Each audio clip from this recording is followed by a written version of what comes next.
very good afternoon to one and all present here. I, Dr. Shruti, welcome you all on behalf of Narayana Health City. As you are aware that we all have gathered here in view of World No Tobacco Day. The harmful impact of the tobacco industry on the environment is vast and growing, adding unnecessary pressure to our planet's already scarce resources and fragile ecosystems. Tobacco kills over 8 million people every year and destroys our environment, further harming human health through the cultivation, production, distribution, consumption, and post-consumer wastages. Keeping these factors into consideration, the theme of World No Tobacco Day 2022 is to protect the environment, highlighting that throughout its life cycle, tobacco pollutes the planet and damages the health of all people. We have with us our eminent doctors to throw more light on this said subject. I would like to invite Dr. Murli Mohan, Head of Pulmonology, to please take the seat, sir.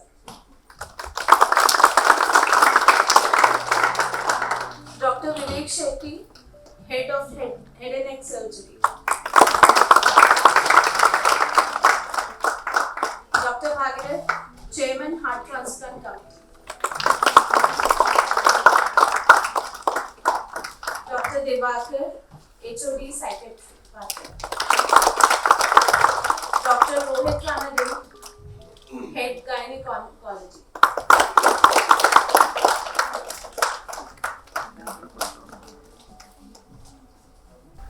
I would now request Dr. Murli Mohan to please begin the session. Hi. I'm not going to say very much, except I think Dr. Shruti has already told you what an impact tobacco has on the individual, on the family, on society, and on the environment, in fact, the whole world. It starts with the tobacco plant, which is extremely costly in terms of the environmental water, in terms of the pollution that it adds, in terms of its depleting the ground of nitrogen and other important products. I've had the chance to see a video recently upon how important the soil is, and like him or don't like him, Mr. Swami Jaggi Vasudev has started this whole program to rejuvenate the soil and to save the soil. And that's because there's a whole lot of microorganisms within the soil which disappear when you have something like the tobacco plant. And to replenish this takes a couple of centuries, which is why, it's very, very difficult to keep growing tobacco in the same soil year after year, and you have to keep rotating the plant and hope that there is some recovery.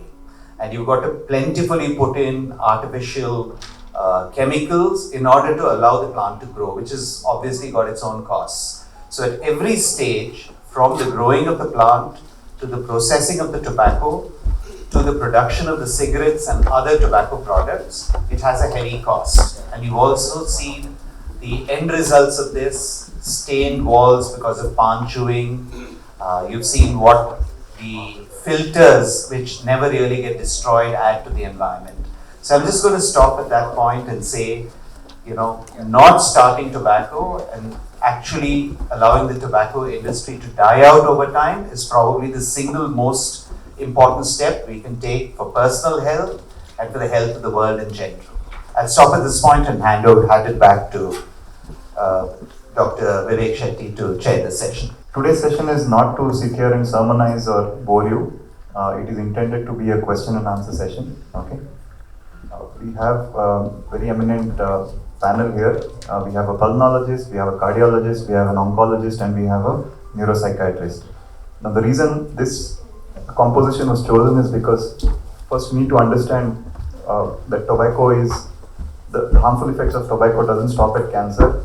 Heart disease and lung disease are bigger killers when it comes to tobacco. And also at the core of it, tobacco is a addiction problem. We can sit and talk about the various effects on the environment and society and everything. But at the core of it, it's an addiction problem. And if we address the addiction problem, the rest of the issues will get addressed on their own. So before we don't intend to sit here and talk. We intend to ask you questions, and we hope that you will ask us questions in return, and so that we can have a fruitful session. Okay. So let's start by how many of you here use tobacco? Okay, And be honest, please. Suppose you don't want to reveal it in other. Any of your teachers around? No, it's just us. You can tell us if you want. Okay, fine. Let's move on.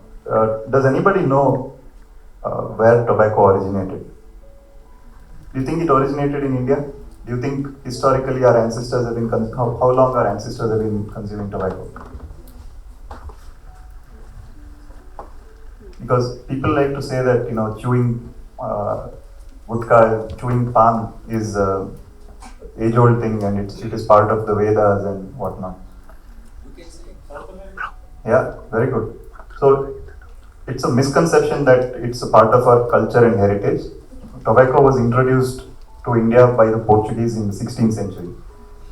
There was no tobacco in India before that. And in just 5 centuries, almost more than 30% of the population is using it, the adult population. So that is the strength of economics and globalization, you can say. But it has also had a very, very adverse effect on the users. Now, I'd just like our cardiologist, Dr. Bhagirath, to tell us about the effects it has on the heart. So, hello everybody. Yes, we know that tobacco causes a lot of damage, but let me tell you what exactly it does to the heart. So first and foremost is that it causes hardening of the arteries. So when the arteries harden, the nicotine also causes narrowing of the arteries. So there is constriction and hardening. So the blood supply to the muscles are all reduced. All of you know that the arteries supplying the heart are end arteries. End arteries essentially means that there is no alternative blood supply. One artery for one set of muscles only. So if you are narrowing that particular artery, the complete blood supply gets narrower and narrower and finally gets cut off. This is why a heart attack is a catastrophic event. Apart from that, the other damages is it causes hardening of the arteries in other parts of the body as well. You all know that apart from heart attack, tobacco can also cause strokes. It can also cause narrowing of the peripheral arteries. So the limbs, particularly the legs, are affected, and this also causes loss of limb. That is, they can end up in either loss of the toes, or they can also have loss of the leg itself. The other things that that the tobacco effect can have is a couple of points here. Number one is that apart from narrowing of the arteries, once you do an angioplasty or once you perform a bypass, if the tobacco habit continues, there is going to be disease in the new arteries as well that you have grafted. Also narrowing of the stents. So please bear in mind that at any stage in life, it's a strict no for tobacco. Last point is, we all have dealt with coronary artery disease for nearly 2.5-3 decades. 25 years we've seen the effects of tobacco. Among all the factors on which we have absolutely no control, tobacco is one thing that is in our control. You stop it, and at least from that day onwards, you make a difference. I'd like to tell one important point here is, if you stop tobacco today, the effect still continues for 8 to 15 years. You can imagine that is the length of time that it still has on your system. So for all those who are continuing to use tobacco in any form, make that decision today. thank you, sir. So that's the effect it has on the heart and the cardiovascular system. What are the other systems that it affects? Can anybody? Lungs, very good. So we have Mulimon sir with us. I don't think there's a better person to speak about the effects it has on the lungs. Yeah, I'm actually just coming from the ward where we have a patient. Dr. Bhagirath was talking about the effect it has on the blood vessels. He has lost one leg, it's been amputated for peripheral vascular disease. He's got narrowed right and left renal arteries. He's got narrowed hepatic artery. He's got infarcts in the liver. He's got infarcts in the kidneys. He also has early onset of dementia because of multiple strokes. So, it affects every single artery, as he was telling you. In addition, of course, it's affected his lungs.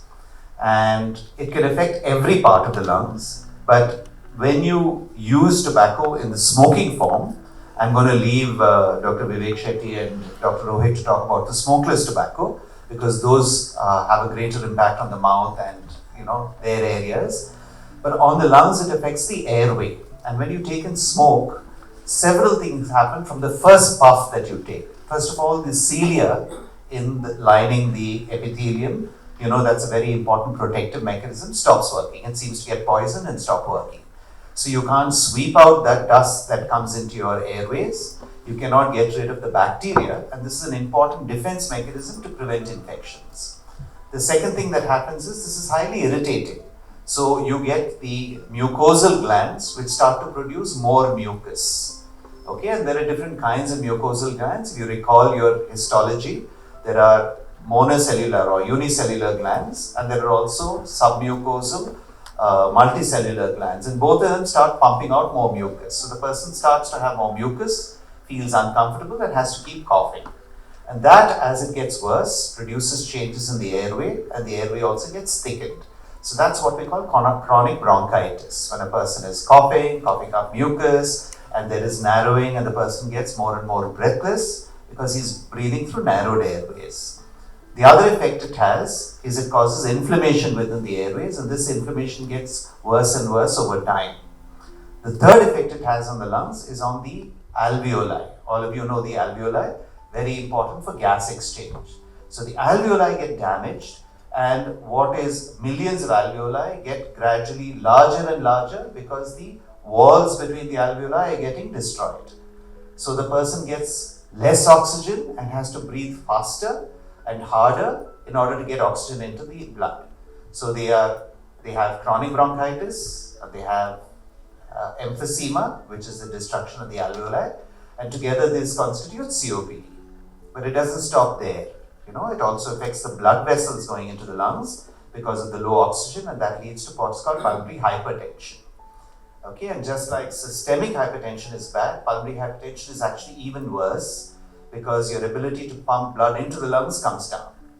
Last but not least, and I'm not going to go into the minor effects, what is called interstitial lung diseases. There's a whole host of these interstitial lung diseases where fibrous tissue accumulates in the parenchyma of the lung and prevents oxygen from going across. But really the most devastating thing is lung cancer. And the risk of lung cancer is several times higher in people who smoke compared to those who don't smoke. And the more you smoke, the worse the risk of lung cancer. But the risk of lung cancer rises even with just 1 to 4 cigarettes a day. So you don't need to be a heavy smoker. We often have patients who come and tell us, I hardly smoke, I smoke 1 or 2 cigarettes a day. I just smoke the first cigarette in the morning because I've got to get my bowels moving. Even 1 cigarette a day is harmful. And that's been shown repeatedly. The more you smoke, the worse, but even light smoking is extremely dangerous. Okay? So there's a whole host of effects on the lungs, apart from increased risk of infections in the nose, throat, in the lungs itself, more risk of pneumonias, of bronchitis. And this risk is not only for the person who is smoking, but also his family members. We know that children of people who have smokers in the house have a higher risk of ear infections, throat infections, nose infections, and lung infections.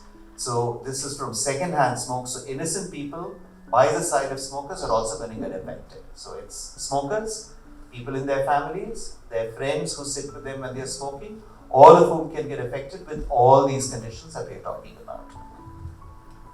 Thank you very much, sir, for the extensive answer. So, heart gone, lung gone, brain gone. What else is left? Reproductive organ. Yes, very good. So, we'll ask. So, it's well known that smoking and chewing causes mouth cancer, throat cancer.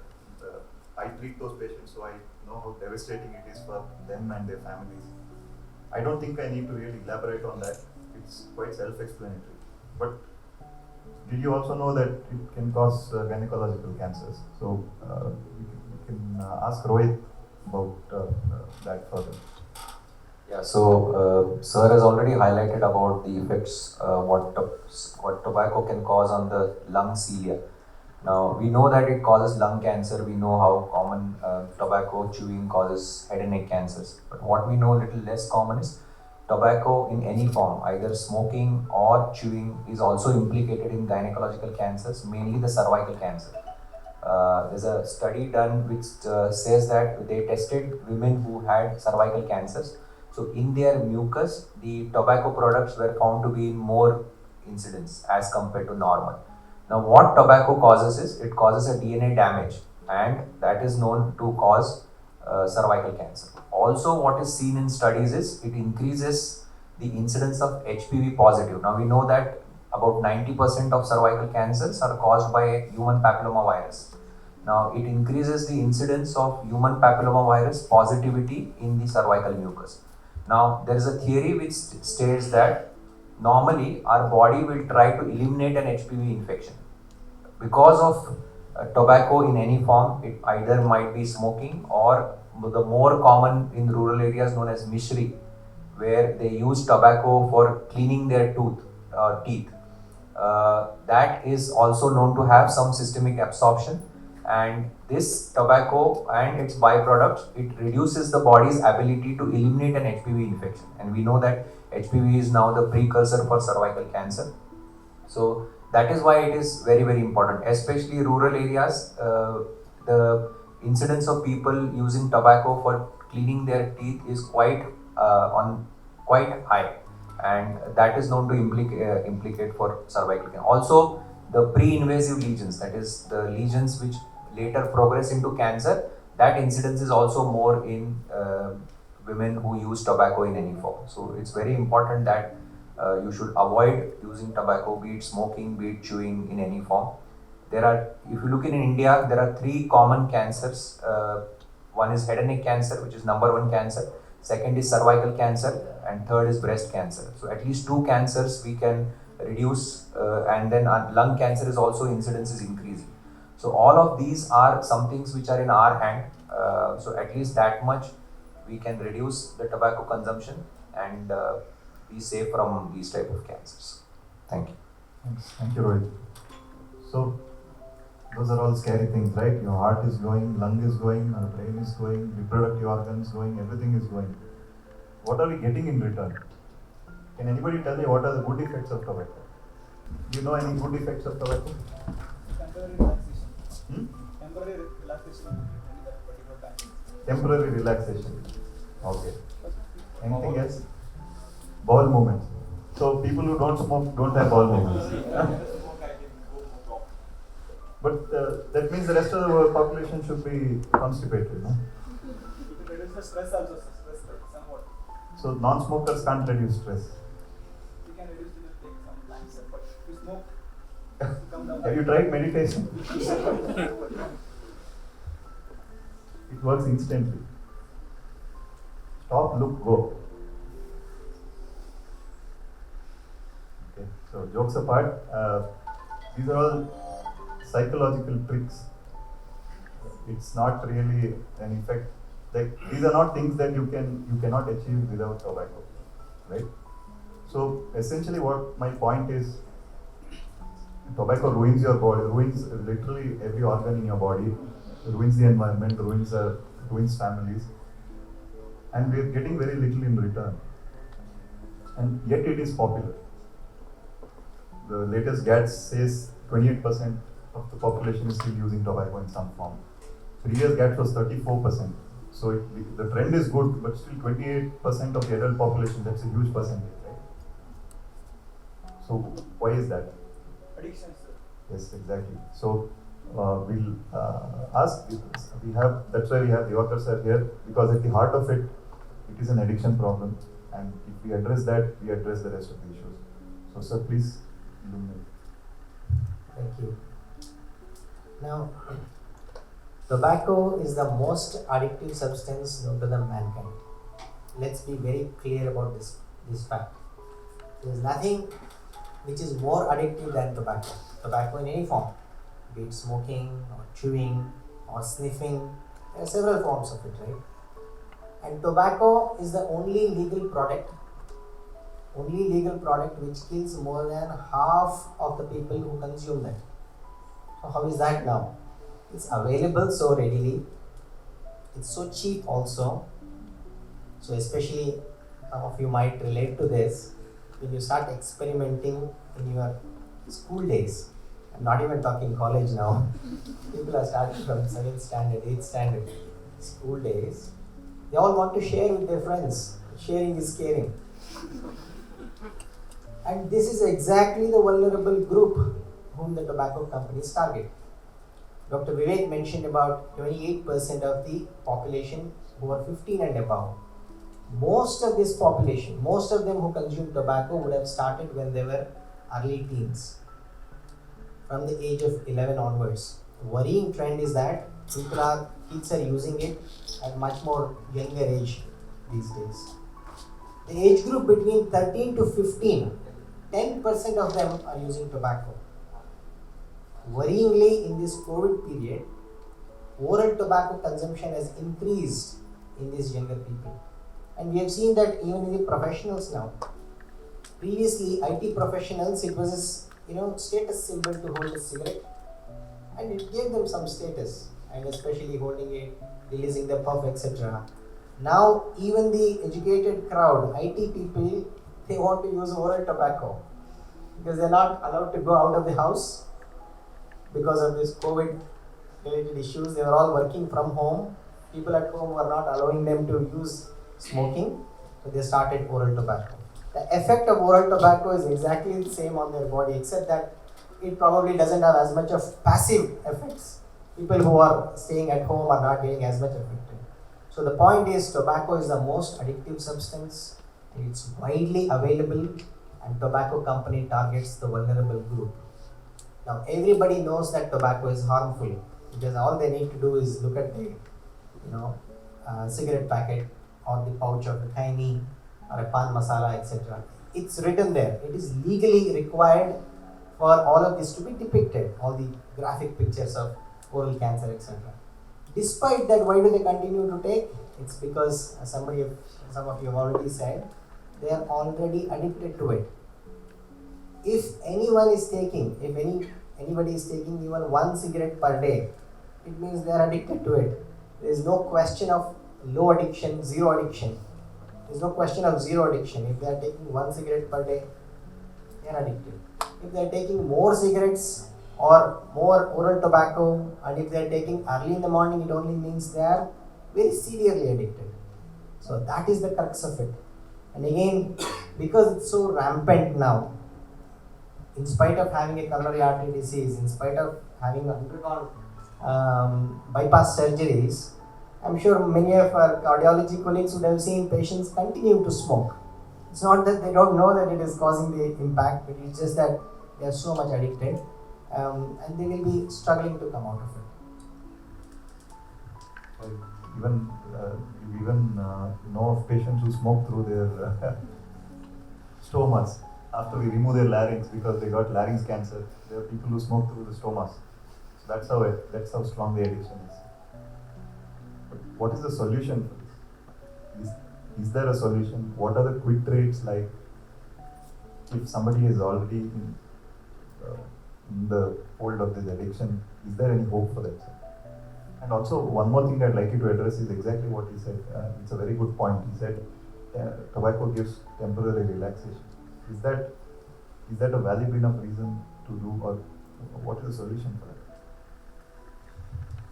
Right. We need more and more important people sitting here talking about the solution, not just the doctors. We need policy makers.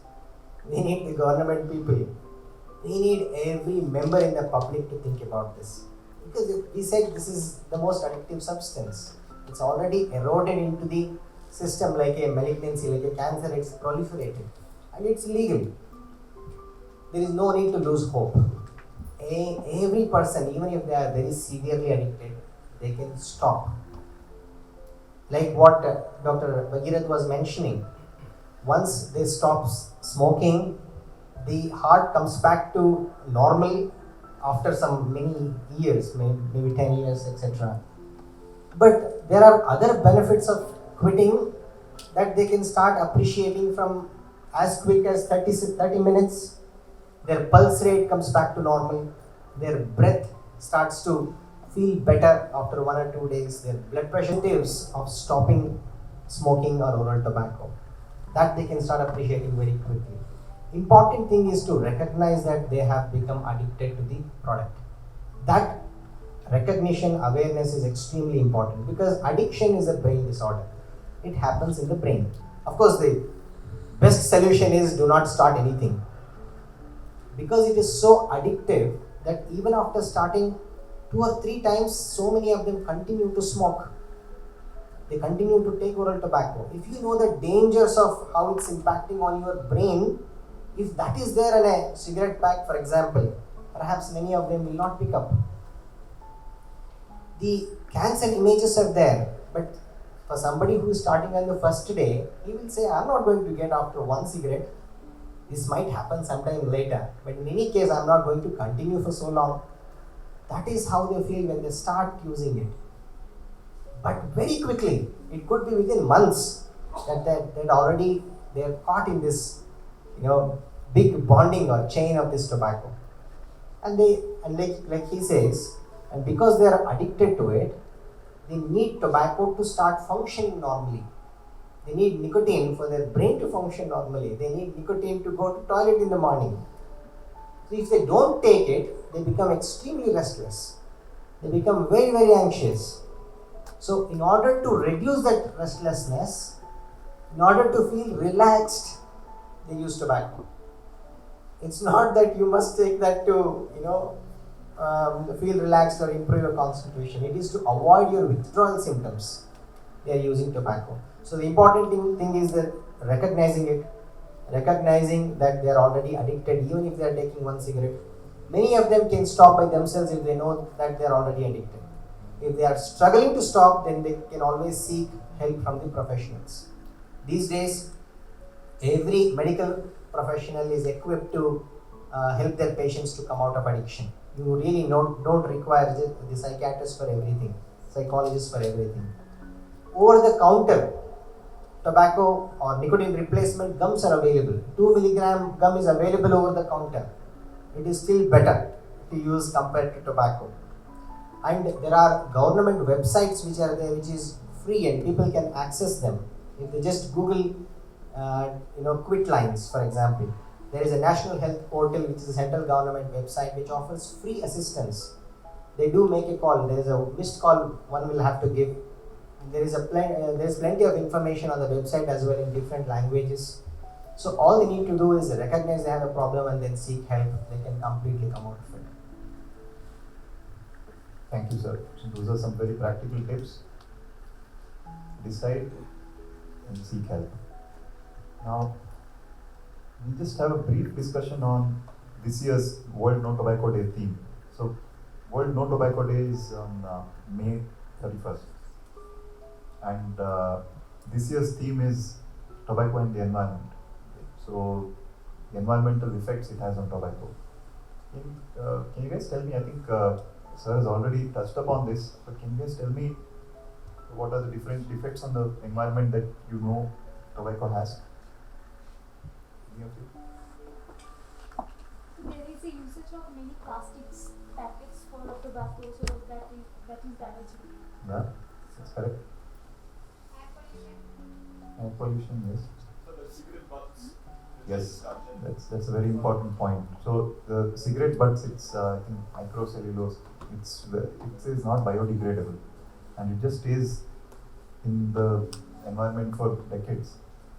And this is a huge pollutant actually. Few of the NGOs are planning to do a cigarette butt collection, and they are anticipating to collect a huge chunk of this. And this is one of the big problems that we're going to face in the future, unless we deal with it right now. Anything else? I think Sir has touched upon this. So, tobacco undergoes this process called curing, because you can't just consume the leaf. You have to dry it and cure it, and only then you can use it. And this process takes up huge amount of energy, and most of the time the energy comes from burning wood or some form of fuel. So this is another big. So the tobacco industry uses a lot of resources, a lot of wood is used, and a lot of land, a lot of water.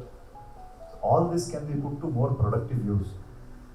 So every year, hectares and hectares of forest land is cleared to cultivate tobacco, because right now it is quite lucrative. So these are the challenges that we face. Now any industry which is so financially viable is going to resist very, very firmly when you try to oppose them. And we have seen this happening. Many of you are aware, Dr. Harshvardhan was the health minister in the previous government. And when they wanted to bring in some resolution against tobacco, they managed to influence the government and get him changed. So that is the power, that's the financial muscle of the tobacco industry, and that is the reason why it is still legal. But there is hope, because India is a signatory in the World Health Organization's effort to curb this menace. So we passed a law called COTPA, Cigarettes and Other Tobacco Products Act, in which there are lots of provisions to punish certain instances of tobacco use. For instance, tobacco cannot be sold loose. It is not supposed to be, it has to be sold in a packet, and the reason is the packet contains the warning, whereas the individual cigarette does not contain the warning. So it is illegal to sell individual cigarettes, and if the public can actually lodge complaint with the tobacco cell of the state if they find such violations in any of the places, which is very common. Most of the petty shops, they sell single cigarettes, they don't sell the packet. Actually, if that is curbed, that itself will reduce tobacco consumption significantly. Second provision in that law is they are not allowed to sell to minors. Selling to minors is a punishable offense. Anybody less than 18 years of age, you are not supposed to sell tobacco. The third provision is they are not supposed to sell within 100 meters of an educational institute.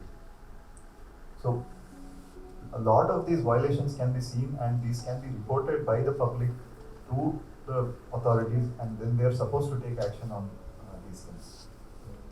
So future, I am optimistic, because we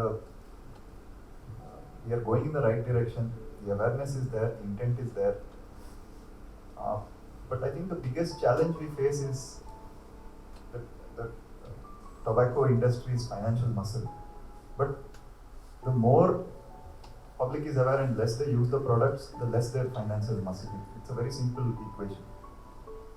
So I hope that going forward, the youngsters have to take it very, very seriously. Like sir said, they target a vulnerable population. What is a vulnerable population?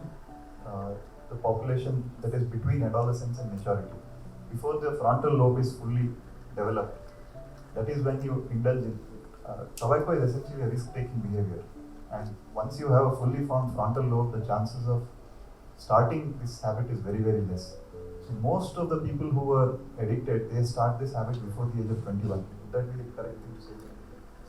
So, which is why our tobacco control programs also have to focus on that age group, and which is why we invited all of you here today, so that you can take the message for yourselves and for your friends and your families.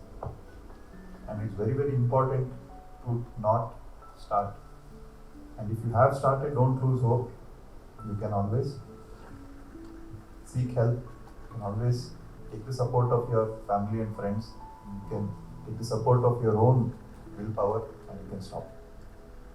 With that, I'd like to open the floor for questions. Anything you have, you can please ask. That's why we've called all the people here.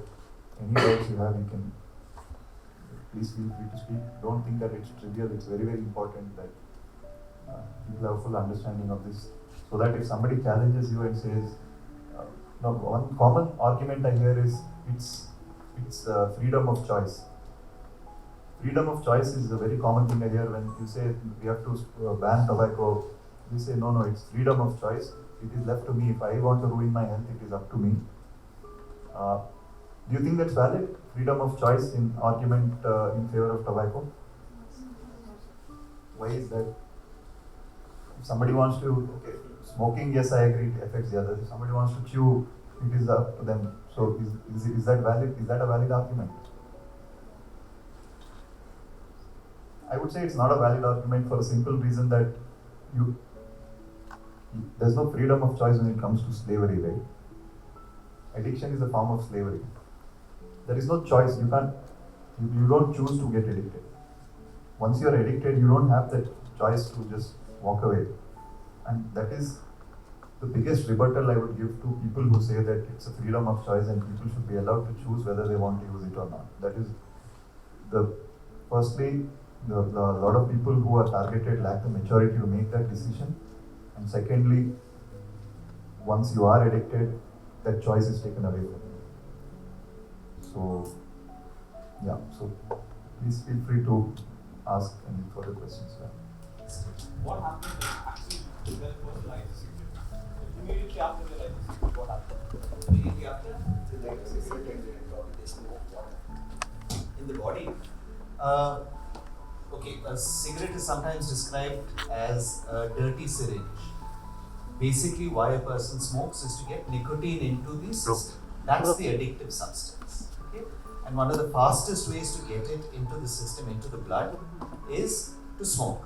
You can also get it, as you know, both our speakers have said, if you chew it, it gets absorbed through the mucosa of the cheek and gets into the system also, and it goes directly to the brain after that. Okay? So, what you're looking for is that rush in the brain. It works on a part of the brain which is part of the pleasure circuit. So as soon as this nicotine, which works like a neurotransmitter, carries messages between neurons, hits the brain, that person gets an intense rush of pleasure. Okay? And that is why they smoke.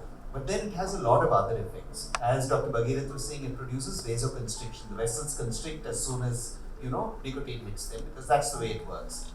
Then it goes into the system, carrying not only nicotine, the smoke, it carries about 2000 plus other chemicals.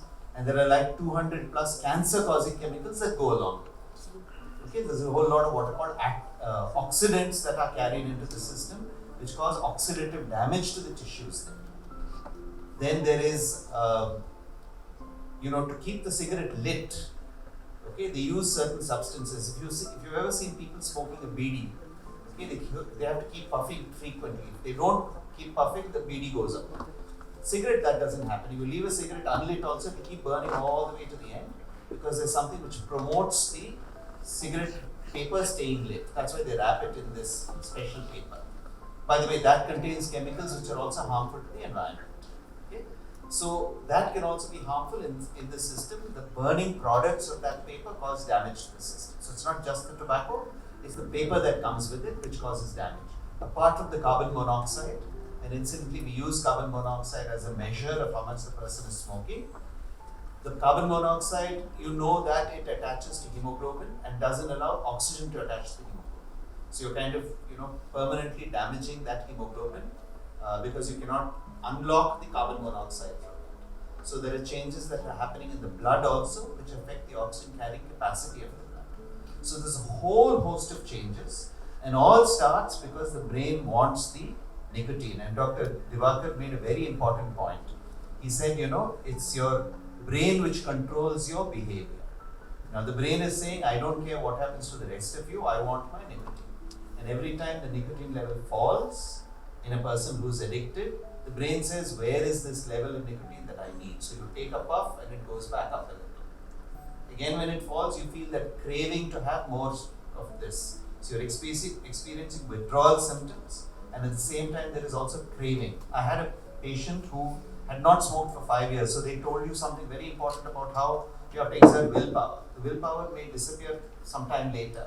So this patient was walking down the road, he saw somebody smoking on the opposite side, was suddenly hit by this craving, I need to have a cigarette. Okay, he started smoking, and after 5 years of quitting, he started smoking again. Okay, so that is the power of addiction that Dr. Vivek Shetty was referring to. It's a very powerful addiction. As Dr. Divakar said, it's the most powerful of all the addictions. People find it more difficult to give up tobacco in any form as compared to giving up, say, heroin or cocaine. Those are far more damaging immediately, but they're also actually easier to give up. I think Dr. Divakar is the expert on this, so I'll let him talk more about this. I also wanted to ask Dr. Divakar, we have a lot of women in the audience here.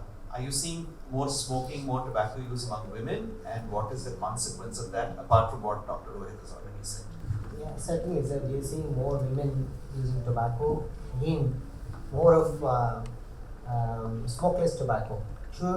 Chewing tobacco has increased significantly since the post-COVID period, and thanks to some of our very celebrated Bollywood actors who have been secretly promoting tobacco products. And I mean, all of us watch cricket. Every time when in the IPL match, one over is finished, and you have this celebrated celebrities coming and promoting the surrogate products. I mean, they claim that there is no tobacco in it, but because tobacco advertisement is completely banned, this is the bypass way of getting into the people, right? So thanks to all of them, I think all of that is increasing the tobacco consumption amongst all age group, particularly again in women and also educated class. So in terms of what it does, if they are pregnant, we know that it impacts the child's growth if they are pregnant and consuming any form of tobacco. And from a psychiatric viewpoint, we know that the incidence of ADHD in those children who are born to pregnants who are taking any form of tobacco, the incidence of ADHD, which is attention deficit hyperactivity disorder, is very high. We also know that their intelligence, can be an issue.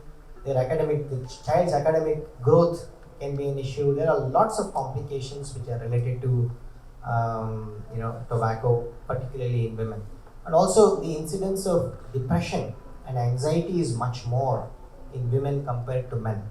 Men sometimes, try to deal with their stress by taking alcohol or some other substances or even smoking. But women, sometimes they tend to internalize it, and they are at a higher risk of going through depression and anxiety, and that makes them more vulnerable to use tobacco. Sometimes because they are anxious and depressed, they want to use something as a crutch, and then they become addicted very quickly. They are another vulnerable group.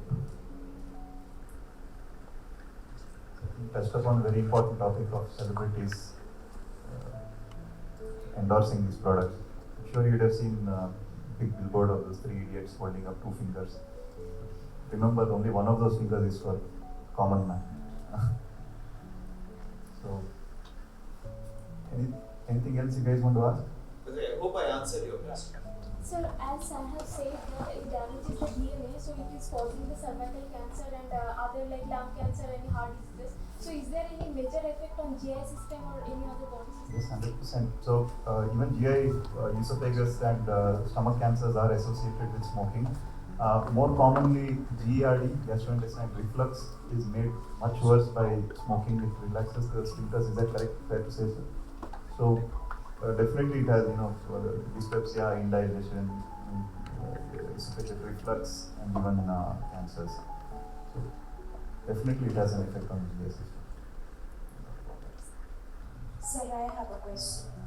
If a smoker wants to quit smoking, what is the reboot therapy for that smoker to reduce the effects of smoking that already have happened? So John Lennon has a song, Cold Turkey. I'd like to ask Divakar sir if cold turkey is the right approach. Okay. Firstly, let me correct you on this phrase. I think this is a mistake that we all do, including the doctors. Let's not call a person as a smoker, because they know that they are already being targeted, at least by their family members, right? They know that it is harmful for them to continue to take tobacco, but they are struggling. So how do we reduce the stigma of them seeking help? It's by not personalizing the condition. It's basically by saying, okay, you are a person with the addiction in smoking. I think it's a message for even the doctors. Let's not call anybody alcoholic, a smoker, epileptic, schizophrenic, depressive. It's very common for us to write hypertensive for 10 years. Let's not look at any person through the lens of a condition. Now we have established that smoking is an addiction in the brain. So he is a person who is suffering or struggling with addiction. And this question as to it's my free will or freedom to use is probably their defense, their denial that they are already addicted. Their message or response should be that look, you are already addicted and therefore you're not able to come out of it, but using your freedom or as a free will as an excuse to continue to take. So that kind of empathic approach is absolutely important from how we address them, and then only then they are going to come and seek help. Otherwise they feel that it's completely helpless. They feel powerless already.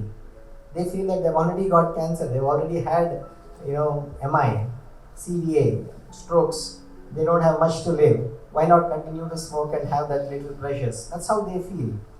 But with an empathic approach, we can engage with them. For this, we need to have a little bit of knowledge about how does this addiction happen and how we can help as a family member, how we can help as a healthcare professional. So there are different ways. Cold turkey is one way. Many of them quit like that. Sometimes an emotional statement from their grandchild or children or one of their friends is sufficient. But most people, nearly 7 out of 10 people who want to stop. Can I just ask you to explain what is cold turkey? Alright. Some people may not. Okay. So somebody decides to stop using any substance suddenly without kind of reducing it or taking any medical help. So naturally they go through a significant withdrawal symptoms. Imagine if somebody has used tobacco for 10 years and they stop suddenly, they go through range of withdrawal symptoms starting from feeling very, very restless, irritable, feeling anxious, sleeplessness, sometimes even having a psychotic kind of an episode. They will have problems with their bowel movements, they might have constipation.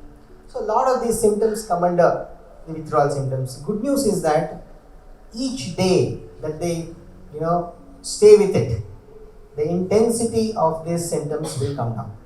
Many people will completely come out of it within 1 week or maximum 2 weeks. But it's so difficult for them to withstand these symptoms, so they go back to tobacco very quickly because it's very, very unpleasant.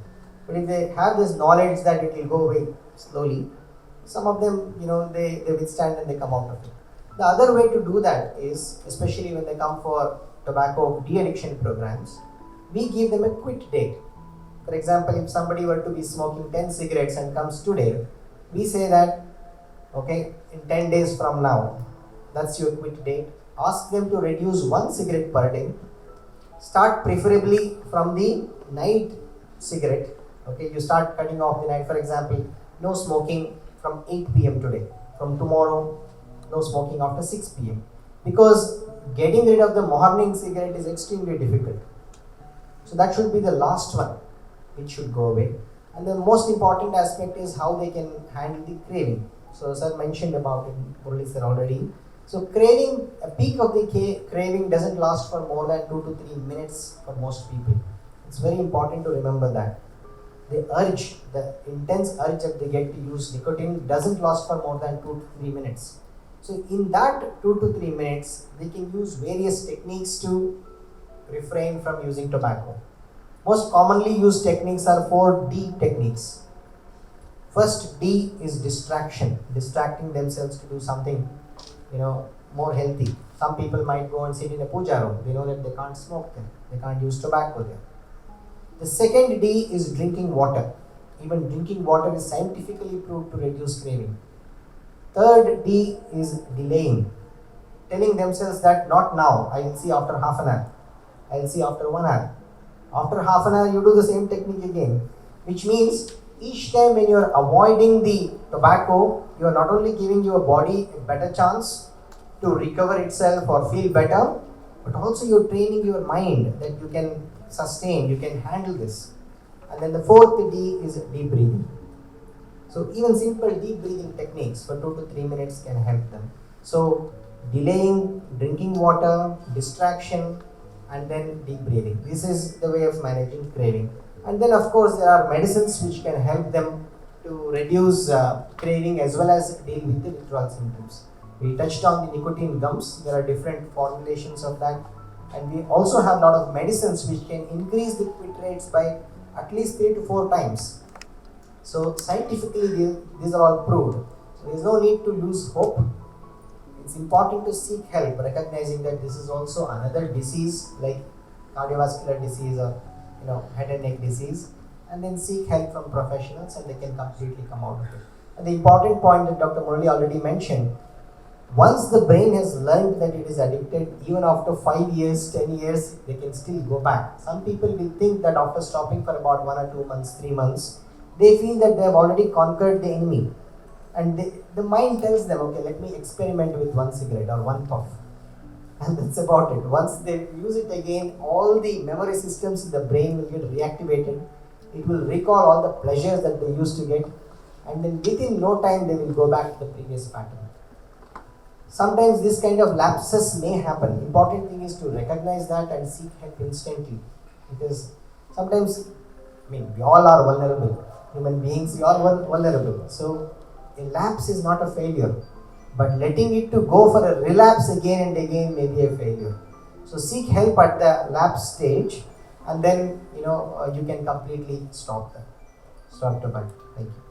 So, Yeah. so you said that there is a smoking causes pleasure. Sir. Is there any method to suppress the pleasure-seeking behaviors? If you continue down that path, so pleasure, at some point the pleasure stops, and then you need the substance only just to sustain. So is that fair to say, sir? So the pleasure peaks at a particular point, and beyond that you don't get any more pleasure. What you get is just to sustain your normal functioning, you need it. I think the sir has also touched upon this. So there's no way, just avoid the substance. Don't use it for the first time. That's all I can say. I think the single biggest cause for people to start using this is peer pressure. At that age, the perception is what matters. See, when you're 18 or 20, nobody is thinking about, I'll get cancer when I'm 40 or I'll get lung disease when I'm 30. Nobody's going to think about that. They just want to look cool, right? That's all they want to do. And the problem with celebrities endorsing these sort of things is they portray it as a very cool thing to do. But it isn't. Having stains on your teeth is not cool. Having stinky breath is not cool. Coughing after every 2 sentences is not cool. Not being able to climb up 2 flights of stairs is not cool. So that perception towards it has to change. Once that changes, then there is hope that the younger generation will stop doing it. So I think it's very important that the people who have that high status within your peer group, if they reject it, then the rest of the peers will follow. So it's very important to resist peer pressure. Just think about your health and think about this thing and then stop. There's no way to, that is the effect that it has on your brain. You can't change your physiology. So the only way is to just exercise your willpower and say no, unfortunately. So is there any hereditary can influence the smoking, sir? The past family? Yes. Hereditary is not for smoking, but it is for addiction. Is that fair to say, sir? So addiction can be hereditary in the sense that there are people who are more prone for addiction than others. There are people who are more prone for cancer than others. There are people who are more prone for lung disease and heart disease than others. So each individual's body is different. There are people who smoke for till they are 102 and they live to be 108. So at that, if you're 102 and you are a smoker, please go ahead. I have nobody to stop you. But just imagine how much longer he could have lived if he hadn't smoked. So that's the way to look at it, because each individual's tolerance and each individual's capacity to regenerate is different from the others. There are people I've seen who use this for a year or two. I've seen 18-year-olds with oral cancer.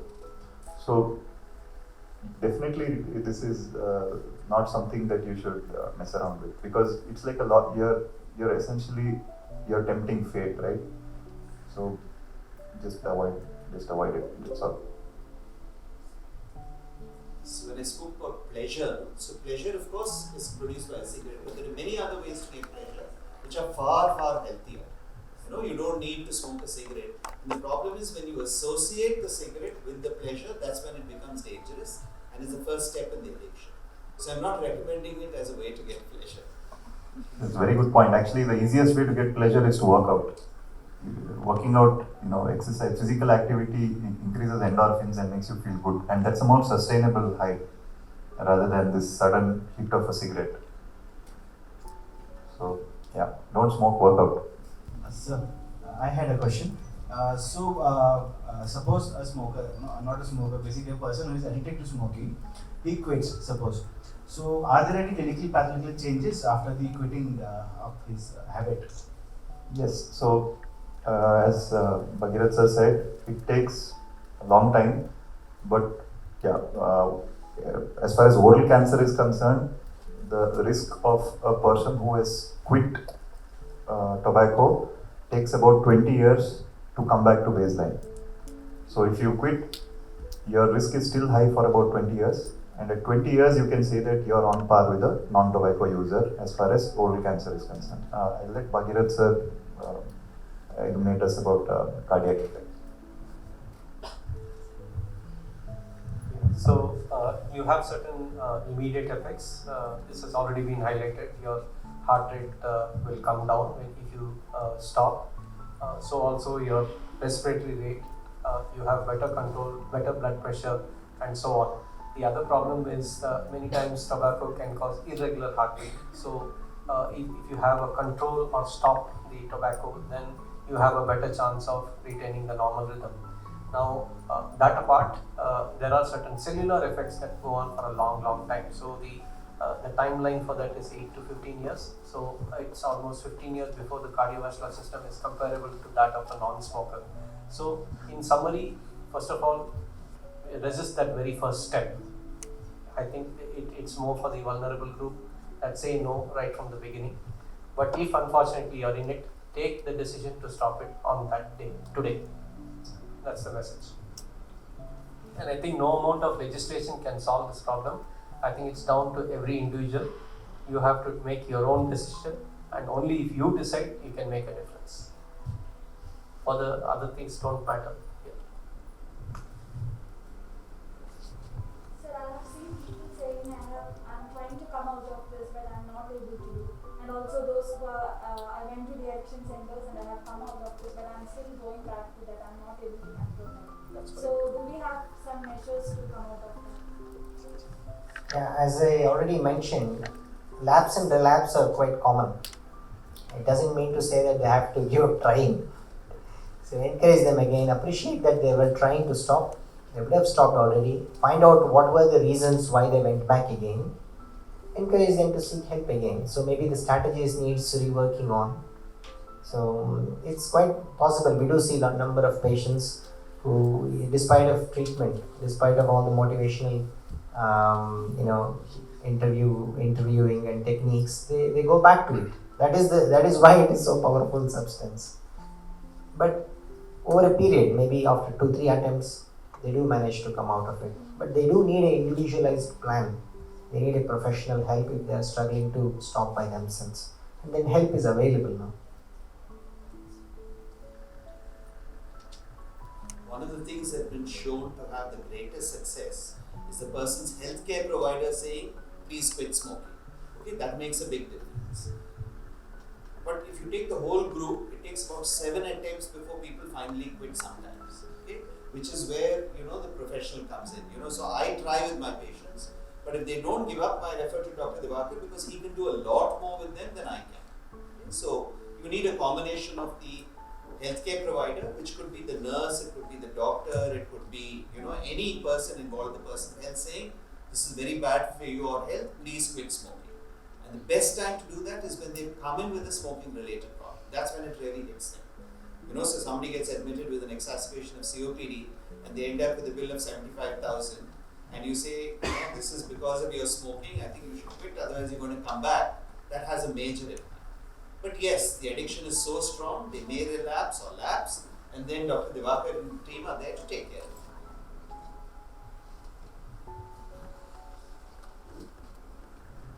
One of of the other things that, we're talking about the environment is the people who work in the tobacco industry, okay, and who are handling the tobacco leaves and so on. That produces something called green tobacco sickness, okay, which is extremely harmful. When people smoke, the smoke settles, or even other forms of tobacco, the chewing tobacco settles on, things like the seats you're sitting on, settles on the walls, and people who touch those are also getting the nicotine and the other harmful substances. Okay, so that is called third hand smoke. So it's not just the smoke that they're smoking, it's not the side stream that others are inhaling, but even the things they're touching, which settles on, that produces third hand smoke, and that is also harmful. Okay, so a lot of environmental effects quite apart from the manufacturing process and so on. So please be aware and work on members of your family. And something Dr. Divakar was saying very importantly, don't poke fun at them because they were unable to quit. Okay, it should be an encouraging, supporting effect. One of my friends and his wife both used to smoke, and when she became pregnant, she said, the doctor said, the obstetrician said, you must quit. It's bad for the baby. And she said, I will be able to quit only if you quit. If you are smoking, I will feel constantly tempted. So both of them quit, and I think it's about 20 years they haven't smoked again. And that's because they quit in partnership. It's very useful to have these partnerships to quit. You can encourage each other. You'll have a weak moment, the other person supports. And that's where the quit lines come in. They will also offer support. And just a word about the e-cigarettes, the electronic cigarettes, and that's available now. Although it's a banned thing in India, it's still available online for people to purchase. Many of them are taking e-cigarettes as a substitute, but it's important to remember that these are not licensed products. There is enough body of evidence to say that even they are very harmful. Even they can cause cancer. So if you are using it, it could be that you're ready, you are one step to taking a professional help. It's better to take a professional help and stop any form of tobacco completely than going to other alternatives like e-cigarettes. Another important thing is some people will stop smoking but they take chewing tobacco or vice versa, thinking that the other one is better. But in terms of impact, as we have already heard, both of them are exactly same. Both of them have more than some 2 to 3,000 chemicals, and both of them have nicotine, which is the addictive substance. So there is actually no bigger difference for the individual. So no substitutes, no going back to other substances like alcohol, sleeping pills, etc. Many of them do that because tobacco stimulates the brain, especially when it comes to sleep. They won't be able to sleep adequately when they smoke, and they take sleeping pills over the counter in order to suppress the brain again in order to get to sleep. The simple equation, simple trick to get good sleep is you stop smoking. Initially you might go through a phase of sleep disturbance, but it settles down and comes back to normal sleeping. No sleeping medicine will give you an equivalent of a normal sleep. No sleeping medicine. So they feel like they are sleeping, it doesn't give you the same natural sleep. So even to get good sleep, we should stop smoking.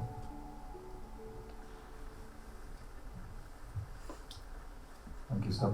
And I think he raised another important point that bans don't work. Bhagirath sir also mentioned. Bans don't work because as far as there is demand in society, supply will follow. And the best example for that is the prohibition, where they tried to ban alcohol in US, and that gave rise to the mafia.